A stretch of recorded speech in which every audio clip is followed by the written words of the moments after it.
And welcome to Witch Hat Chats, sponsored by Moonlight Potions and Charms, Evermoving We Rise, and Saul, the Wizard for Hire. I am your... Hey! You keep well, you mentioned my name. You mentioned my name. I got excited. Well, you are Miss Nikki Kirby, our goddess host. Yes. And they need to come on in and have a seat for a spell. Indeed. And so our Wizard for Hire is over there, or over there, or down there. Or I'm here. Here I am.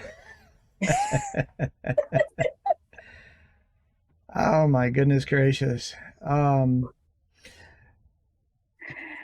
I'm going to be honest. I'm going to be honest. Your vibe feels a little intense right now. What's going on? Oh, well, last night there was 2 fire trucks and 2 ambulances on my road, along with a police car, and they were at my neighbor's house. And of course, my mom wants me to stand outside to see what's going on at my neighbor's house. And my neighbors are very good friends of ours. And so I couldn't stay out there long because I was going to be on the Magical Witchy World show of our friend, her name just slipped out of my mind. Star Ravenhawk, isn't it? Thank you. Saul Ravencraft, going to be on her panel. And so I went on her panel, and I did that show last night. And then this morning when I woke up, our neighbor, our friend, Thomas, I found out that he had died this morning. Oh, no. From a heart attack that he had had. And so I'm kind of still trying to get through that today. Wow, no doubt. No doubt. My goodness gracious. Yeah. Well, I'm so sorry for that, Nikki. And yet that is part of our path. Mm-hmm. You know, the thing about it is he was only about 10 years older than me. Mm. So it wasn't like he was some, old, crippling old man. He wasn't, and I'm still remembering how he and his construction crew, he had a construction crew, and they were putting up, another friend of mine had knocked down our mailbox. And so I had to buy a bigger mailbox anyway, because Moonlight Potions and Charms was, taking off, and we couldn't fit all the boxes, little teeny tiny mailbox. And so we bought a bigger mailbox anyway. And I remember he said that he was going to put it up. And so him and his crew was all sitting there trying to figure out how to put up this mailbox. And we're all arguing on how to put up this mailbox. And finally, his stepson, Zach, who went to Wake Forest, he was actually playing for Wake Forest. He was actually the one who was able to figure out how to put up the mailbox. So... so they were the ones who put up our mailbox. and everything. Right. But no, yeah, so I was just, it's just been really kind of hard because he was a really good man. He tried his, he tried his best to try to help out people and everything. And he raised 3 good boys, and he had a very good marriage. And he was just one of those people who always try to help out. Right. He always tried to help out, And this is the one thing that I really, really want to kind of point out, because he was a person of color. And the thing about it is we're talking about people of color and their health, because they are not, a lot of times they are not looked at, or they're not taken as seriously as people who are white, and or they don't take themselves as seriously, and they're not likely to go to a doctor. Damn it, go to a doctor, because you are more likely to be affected, especially when it comes to like heart disease and stuff like that. Go to a doctor, get checked out. Damn, go and get checked out, because you don't know what's going to affect you, especially when it comes to heart disease. Women, ladies, we are affected differently. Okay. My mother, when she had her heart attack, it was in her hands. It wasn't in her chest. It was in her hands. Her hands had turned blood red, and she was having her heart attack. Wow. She had no pain in her chest. It was in her hands. Women have it differently. Men are most of the time they have it in their chest, and they have it in one arm. Women, we don't. We have it differently. A lot of times we say, okay, we're tired, we need to lay down. No. We need to go get checked out. We're the ones that are least likely to go get checked out, because we always say, oh, if we go lay down, if we go do this or that, we need to go take care of this. No, go get checked out. Right. Damn, go get checked out, because we're the ones that are less likely to be looked at. Sure. Just start fighting for yourselves, because we're the ones that are not being looked at. Damn. It's just really, really begins to tick me off. So are you up for this today? Do what? Are you up for this today? Yeah, I'm up to do this today. It's just that 2 days before, he had the ambulance there because he had passed out. Mm-hmm. And he didn't want to go to the hospital. And I'm like, go get checked out. Right. And he didn't. So anyway, that is my thing about health. Sure. Go get checked out. Make sure that your ticker is running fine. Every organ is running fine, because you never know. Yeah. All right. So with that dim thing, how's your weekend, Saul? Well, I mean, it's going all right, but it's important that we deal with reality like this. When you're doing a show, there's the desire to always make everything happy, everything's good, right? As witches and wizards, we got it all under control, right? There's never any problem going on with us, and it's bullshit. We're humans. We are living in the same world that everybody else is. But I think that one of the things that happens with our path is we do put out the vision of what we want and what we're trying to manifest, but I think we also deal with reality.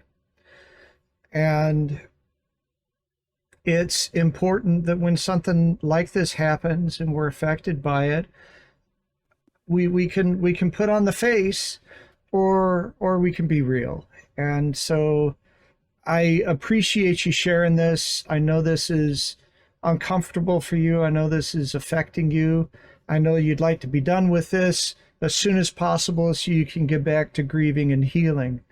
But I also hope that somehow being with us does help you grieve and does help you heal. And my love goes out to you and everybody affected by his death. Can you say his name again for everyone, please? His name was Thomas. Thomas. Mm-hmm. Hail to the traveler, Thomas. Hail to the traveler. Mm-hmm.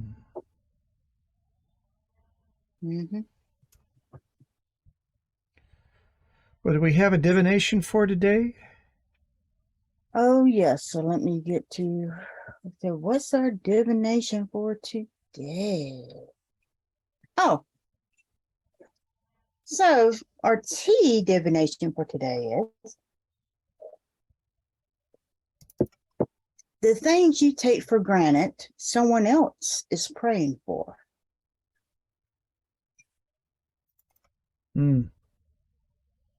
So what do you think that means? Well, it seems especially profound with what you were just talking about. Oh, yeah. You know, we're doing our little show here and working on what we think are problems. And some people are missing a dad. Some people are missing a husband. Some people are in pain. Some people are suffering. You know, we talked last week about me having half my power gone. So we didn't have the central heater, but the space heaters worked just fine. The stove didn't work, but the microwave worked just fine. And there are still people dealing with power issues right now after that ice because things are just messy. And it's ridiculous. It's ridiculous. I am very, very fortunate that everything was as easy as it was for us. And it's all about gratitude, isn't it? It is. It is. You know, even when I was homeless, I still had my car. I still had my car. Right. Otherwise, you know, I wouldn't have anything because I wouldn't have gone into the shelters. Everybody's like, well, why would you not go into the shelters? Because I know what it's like to be in the shelters. I used to work in the shelters, so I know what it's like to be in the shelters. And for a lot of reasons, the shelters were at times a lot dangerous place than being out on the street. So you had to kind of pick your battles. Understood. So, yeah. Just be grateful for what you do have. Right. And this is getting depressing. Say something really happy. So entertain me. Well, there's a lot of interesting. With one of your haunting stories. I want to hear a haunting happy story of yours. A haunting happy story. Yeah, give me a haunting happy story. Well, I tell you, one of the things that is going on with me right now is we're gearing up for Sherwood. Sherwood Forest Fair. It's a Renaissance festival here in Texas. It takes place in March and April. So it's coming quick. And I had a production meeting the other day with Merlin the Wise, who I work with out there. And I also do my own show. And we have a couple of different places where we do things. The first show that I do is based on intuition games and things like that, thought reading and exploring what the mind can do, the kind of thing that a lot of people are okay with. But then the second show that I do that happens in the evening, there's no one on the stage following me, so I don't have to be so quick on time. And I've decided to turn that into a sort of spirit session, where we do try to address messages for people. And I'm always fascinated by how that goes, because when I do these kinds of things, I mean, it's a show, so I'm using theatrical technique to make it fun and interesting for everybody. But I'm also being open with my intuition during this and trying to be honest with anything that I pick up on. And I'm just amazed how in the middle of a Renaissance festival setting, have you ever been to a Renaissance festival? Oh, yes. I've been to several of them. They are not quiet spaces. I mean, a lot of the people, you find a lot of pagans that come out to these things, but they don't come out to be spiritual. They come out to drink and party and all of that. And so Eat those it great has big turkey legs. it has fascinated me that in the middle of this kind of an atmosphere that I am able to create a circle and to have this kind of interaction. And I'll often have people that participate in that. They'll maybe come back a different day and want to talk to me about what it was that they connected with during that. And it always goes deeper than I know. I don't know if this is the experience for you, but when intuition talks to me, and yeah, I just go with what pops up, and I don't understand what it means. I don't understand why. I just run with it. I go with what's given. And when people go, "Oh wow," I'm like, "Really?" I don't get it. I don't feel what they're feeling. I don't understand it. It feels very random to me. But I trained myself to just go with it. And it just fascinates me, the sorts of things that people will connect with. There was one where their dog had died, and I connected with this attitude.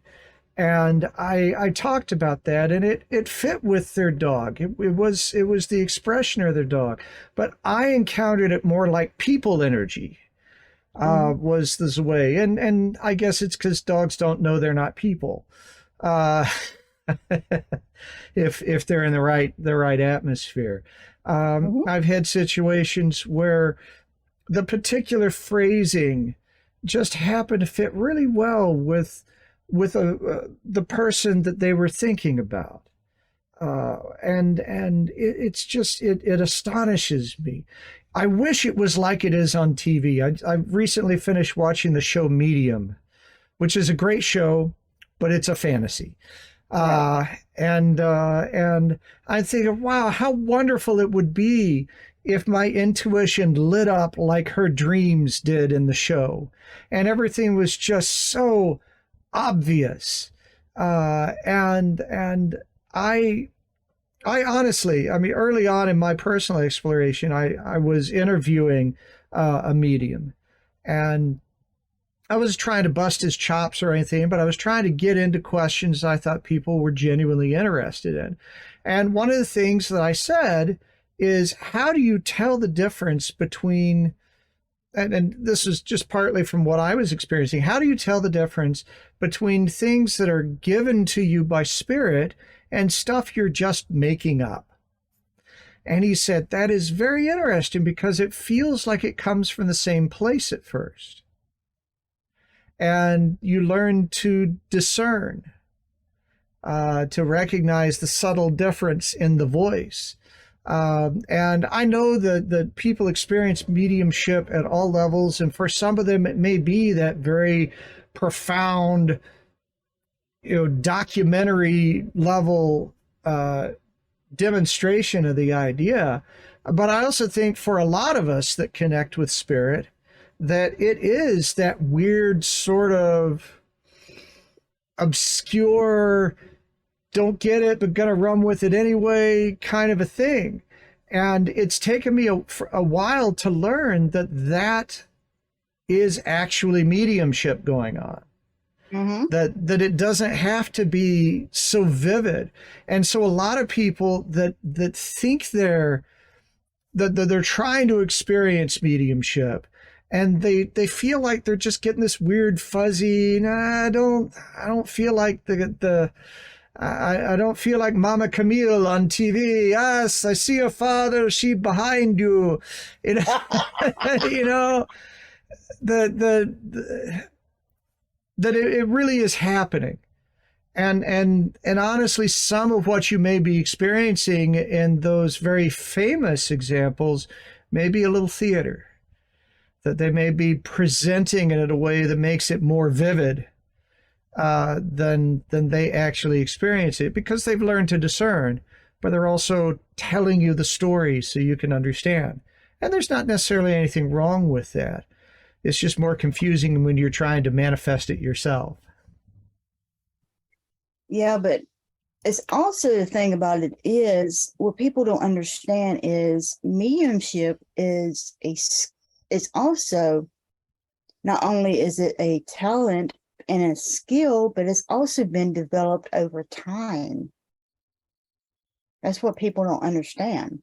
Right. You know, it may start out like, for me, I hear, I see, and I also feel.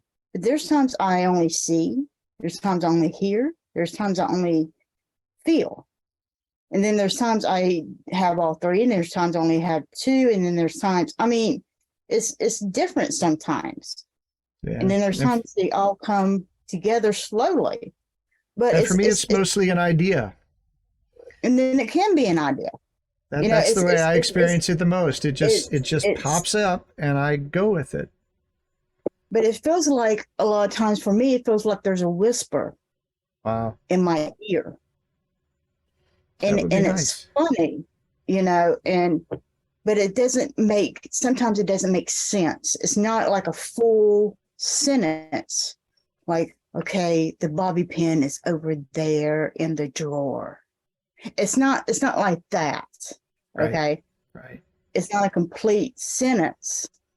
Yeah. But it's like they whisper broken things into my ear, or they pop up an image into my mind sometimes, or it's like I said, it's something like that.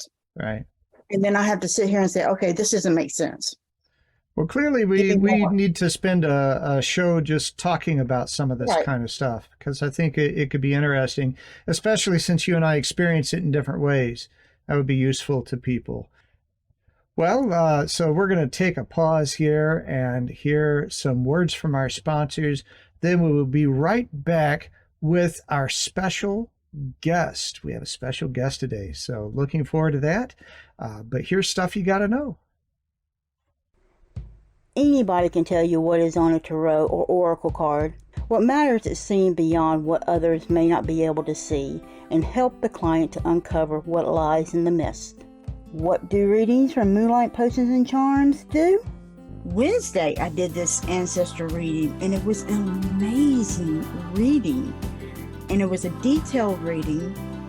And I remember talking to this customer's ancestors, and it was so delightful, and he wanted some questions to be answered about the magic in his family, because he didn't know, and his family was mostly like most of our families are, you know, how everything is like hush hush when it comes to the magic in his family. And he wanted to know, who can he actually talk to about the history of the magic in his family? And I was able to give him specifically who he can go to talk to about that. What particular deity he can actually go to be able to help him with this. And it was just an amazing reading, and talking to his ancestors. They were such a delight, and they told me so much about this customer. It was just an absolutely wonderful, wonderful reading for him. And I was just so happy to be able to give him this wonderful reading. It's really amazing to be able to give people these readings these products that's really going to help them and be able to give back to the community, because this is what Moonlight Potions and Charms is about. We want to help you to embrace the power of your own magic. That is what we are all about. It's to help you to do that. Book now and allow our wonderful staff to take care of your spiritual reading needs. And there is so much more in our Wicked store to help you to embrace the power of your own magic. So come on in to Moonlight Potions and Charms at www.moonlightpotionscharms.com and discover the wicked things that ignite the magical passion in you. I'm Saul Ravencraft, co-host of Witch Hat Chats. I understand just how confusing and chaotic it can be to open to a path of magic and manifestation. Everything seems to turn on its head. I want to be an ally as you find the way upon your path. My studio setup will let us do readings, coaching, and exploration virtually, just as though you were sitting across the table from me. One size does not fit all, and we will work together to craft the right approaches to build your practice, your confidence, and your power using the tools of divination, magical works, and spirit connections. It's never too late to embrace a new path and emerge empowered. Go to texasmojoman.com and select Contact to begin. There's a message now. Let's get started working on your very good fortune. Have you wondered what spirituality is? Spirituality is limitless, as it does not contain any boundaries on beliefs or practices. Spirituality's most important component is personal experience and allows one to explore it freely. Evermoving We Rise is a spiritual moving tradition, as our name is our lifestyle, because we are persistently rising and moving forward. We realize that everyone's spiritual journey is extremely personal, but more easily traveled with reinforcement. We'll teach you to become friends with your shadow, emerge your authentic self, and give you time and space to develop your own spirituality. And when situations bump back, you'll have the entire community behind you, as we are a magical family who work to sustain each other. Discover the benefits of working within a society dedicated to helping you grow on your personal path. Visit us on our website, Linktree, or Facebook page and discover why we don't fit in the box. Welcome back to Witch Hat Chats. It is me and Nikki Kirby here with you, but we are not alone.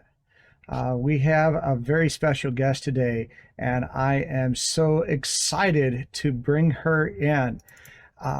Inspired to document and share stories capturing the beauty of nature, of the visible and invisible realms of magic and witchcraft, our guest is a green witch, Gardnerian priestess, and filmmaker. She has created documentary films, including Starry Nights and her most recent 4-part series, Exploring the Sacred.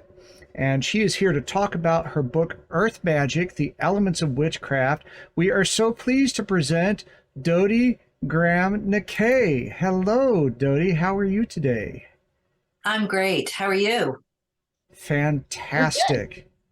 I love your hat, Nikki. I feel underdressed. I should have put a hat on for you. Well, that's all right. That's all right. We permit a little nudity on the show. It's not a problem.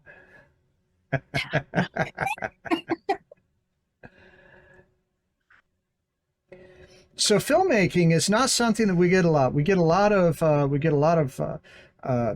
authors, which you are as well. We get a lot of artists and card designers and that kind of thing, but filmmaking is not something that comes up so much.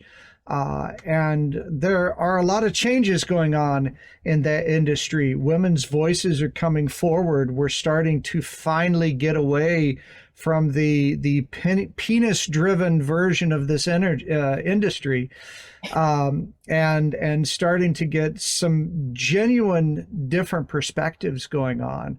And I think that's just going to get better and better and better. How was it for you getting involved in that industry? Well, first of all, thank you so much for bringing this up, because you're right, especially in pagan forums. We're really, really great at understanding how to promote authors, because books are our combined passion, right? I think every witch I know, every pagan I know has a stack of books or maybe a few stacks of books in their house. We love books, and we understand what to do to promote a pagan author, or highlight pagan authorship. And then artists, visual artists started to come up, and we love to celebrate beautiful pagan imagery, and we all buy art prints to hang on our walls and t-shirts to promote and support artists. But filmmakers, I show up with my films under my arm, and I'm going to present at a pagan event, and nobody knows what to do with me. Projectors are really, sometimes there's a rental fee attached to getting a projector. Sometimes I have to drag mine along if that's possible. And then a screen, or at least a blank white wall. I mean, these things are really, freakish. So, when I take that leap of faith and bring my films out to show folks, I'm always really impressed when those things are actually there for me. And then trying to coax people into the room to watch films. It's just not something we're used to doing in pagan forums yet. But this year I will be at Paganicon next month, and at Mystic South in the summer, showing exploring the sacred. I got involved in filmmaking totally by accident. Like, it literally, it was a mistake. It was an accident. It wasn't what I was setting out to do. I got a temporary job in a documentary film office that was only supposed to be for the summer, but then it was like Gilligan's Island. My 3-hour tour turned into, making TVs out of coconuts and banana peels. It was weird, but it was an accident, a small thing that just kind of snowballed. And I started out filing and answering the phones and coordinating some things, and then picking up a camera, and then going out on shoots, and then telling people what to shoot. And because I like to write, I started writing stuff and turning that writing into film projects. Totally an accident. I never went to film school. I don't know what I'm doing. I love it. I love it. Now, the book that you put out, so we got a few books floating around. One, you talk about earth magic. Now, yes, which book is that? That's the earth magic book. There we go. Yeah, I don't know where to point at. There. It's all right. This one right here. So earth magic is something that's been floating around. I believe Scott Cunningham had a book called Earth Magic, which I read and love. Not as proprietary to everybody else. We all have the earth. So tell us about what you mean when you talk about earth magic. Oh, I'm so sorry. My phone just went off. Oh, That's so embarrassed. All right. Okay. When I talk about earth magic, I'm talking about any forms of magic or working with the spirit world that results in something becoming physical. You're giving something form. You're giving something a body. You're giving something a shape, and you're making something tangible. So that actually spins out to be a pretty broad category from my point of view. If you're interested in doing something like kitchen witchery, and you're using the materials from the earth, our food, and you're creating something intentionally with magic, with somebody's or your own greater good in your heart, that, to me, kitchen witchery is a form of earth magic.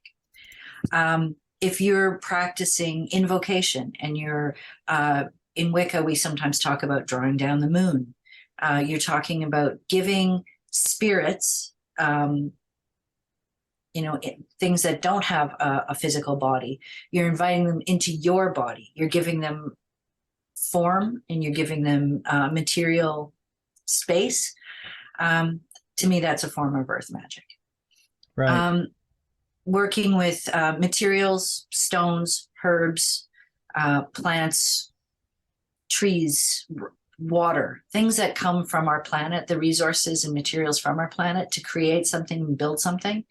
That's a form of earth magic. I've got this little companion here, this little poppet. The creating of a poppet. I've taken my intent and I've made it given it a little physical form, and I've created something to give it a little body. That's a form of earth magic. So when you actually look at so much of what witches do and how we practice, a lot of it could fall under that category. Right. Now, when you talk about earth magic and earth spirit, it makes me think of the genius loci, the spirit of the land. Now, you, by just hearing you speak, it sounds like you might be in Canada. Is that correct? Do I have an accent? Because I really want to have a cute Canadian accent. Well, you don't, but I watch enough hockey to recognize the boots and that kind of thing. Which it's not really an accent, but when you pay attention, you do notice things. But you are in Canada now. When we talk about the spirit of the land, I'm here in Texas, and so we have a certain connection with what the land is here. How does that affect the spiritual practices, the witchcraft practices in Canada? Well, I got sort of two ways to answer that question for you, Saul. One, a lot of those of us who live in particularly North America and English-speaking parts of the world, a lot of the source materials that we have been able to access were either published ages ago in the UK or ages ago and quite prolifically in the United States. For us in Canada, there's not a lot of Canadian voices that are published about telling witchcraft stuff. So witchcraft books that are Canadian are kind of unique. And I know that when Earth Magic came out, one of the things that I kept hearing when I was traveling around Canada was like, oh, it feels so Canadian to hear your voice in that book, Dodie. And that really warmed my heart, because I know that's something I'd been craving, 30 odd years ago when I got into the craft. Nobody with my perspective was being reflected in the books I was able to access. There was, all this cool UK stuff that was fascinating to read, but it was a very different voice and didn't relate to where I lived. Their Wheel of the Year and the Wheel of the Year I observe here in Winnipeg, very different. Give me an example. Okay, well, we just had Imbolc pass us by, right? Right. And a lot of the source material that I was reading as a Wiccan, I'm looking at stuff and they're talking about Imbolc and the snowdrops coming up and all these images and colors and associations with the Sabbath of Imbolc. If I could show you what's out my window right now, I've got about 3 feet of snow in my backyard. All the trees are bare. There will not be a flower until late May, probably, in my land. So trying to relate the source material and the reference material for this spirituality I'm very attached to my reality, there was always discord there. Mm-hmm. And so, back in the late 80s, early 90s, talking about how do we make the Wheel of the Year relatable to our part of planet Earth was almost like a heresy. Like, you can't change that imagery. You can't alter that. But, we didn't break witchcraft, and Wicca's just fine. So obviously, as a nature religion, I still believe we're a nature religion. We have to be sensitive to the land we live on. And that brings me to the second way I want to answer your question, Saul, is that if we want to take it seriously, if we really do want to work with the genius loci of our, homes where we are located, we need to actually apply that to reality, and not just make that be about, oh, I want to work with the land spirits, so I'm going to take these plastic trinkets and lay them out as offering. I'm going to take these non-biodegradable things and dump them under a tree to show the land spirits that I want to work with them. I think we need to be more human in how we relate to the spirits of the land. And one way we can do that, if we really want to endear ourselves to the inherent spirits, the genius loci of where we live, we need to look at the indigenous peoples who have had historic relationships with those land spirits from time immemorial. I live on Treaty 1 territory up here in Canada. I'm about an hour's drive north of the Canada-US border. And the indigenous folks here have been living on this land for thousands of years. And if I truly want to work with the land spirits, I need to walk my talk and treat the people with whom those spirits have had historic relationships with respect. Now in Canada, we're at a period of our history where we're coming to terms with the atrocities committed by the settler population upon the indigenous population when contact was made. And I don't know if the news gets down to Texas where you are, Saul, but the discovery of human remains of children at the former residential schools, the rampant problem of missing and murdered Indigenous women, and the government and the Canadian government and the authority figures here not taking seriously the crimes that are committed against Indigenous people today and also historically. So as a magical practitioner and somebody who's learning to be a better and better citizen, I want to make sure that I support those causes and I support those initiatives to get justice and truth and reconciliation as part of our culture, as part of our world. And in doing so, I have a hope that the land spirits see the efforts that myself and folks who share my beliefs are going to make in order to allow us to work with them in a better way. That's kind of a long rant, and I hope it makes sense to you. Maybe it's, my Canadian perspective is a little bit too Canadian, but I hope it becomes more international. Absolutely. So, what have you been working on lately? Well, I just delivered those 4 short films there's a regional broadcaster called Bell MTS up here in Canada. And they have a cable TV network that offers original programming created by independent producers such as myself. They're called Bell MTS, and they broadcast across from the middle of Canada, where I am, all the way east. 4-part series called Exploring the Sacred. Each 10-minute story is a profile of a different earth-based spiritual practitioner. So we have a druid, we have a heathen kindred, I have a herbalist, and a group of people called the Keepers of the Sanctuary. And all of them use some form of earth-based spirituality to connect to the planet around them. So those will be available, and hopefully in the not too distant future, there's a exclusivity term that Bell MTS has to broadcast those shows. And as soon as that term expires, I believe at the end of next month, I'll be able to share them on my Vimeo and YouTube channels. So that'll be fun, and people will be able to come to my website and visit me and see those shows, or catch up with me at one of the pagan events I'll be visiting down in the States.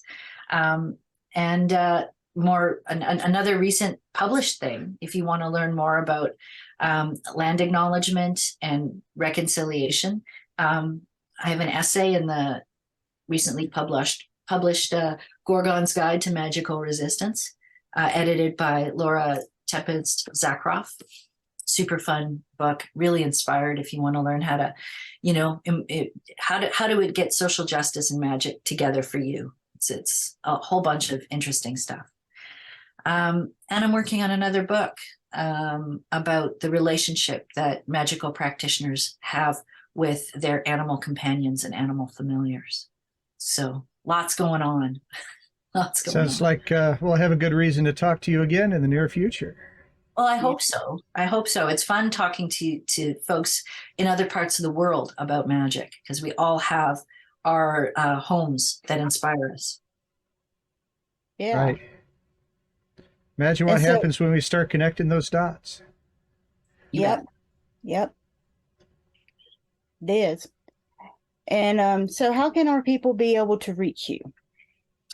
I can be found on the internet at my website, dodiegrahammckay.com. I'm easily found on Facebook, Dodie Graham McKay Books and Films, and on Instagram, Dodie_GM. Awesome. Awesome. Well, thank you for actually coming onto the show. It was enjoyable. We'll look forward to seeing you again. Well, next time I'll wear a hat. I'll be more prepared. Excellent. All right. So that's all for our show today. Join us next week when Saul and I will be chatting about Ostara. So embrace your power, support your community, keep your fuzzy babies, your family, friends, and yourself safe, and have an absolute magical week. I know some people who like to chat. I think they're witches, how about that? And every Sunday at 12 o'clock. And if you're hurting, they're willing to talk. Nikki Kirby with that black stone. I agree, Evermoving We Rise.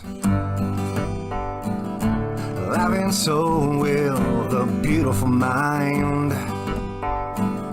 I give you blessings under moonlight. I know some people who like to chat. I think they're witches, how about that? And every Sunday at 12 o'clock. And if you're hurting, they're willing to talk.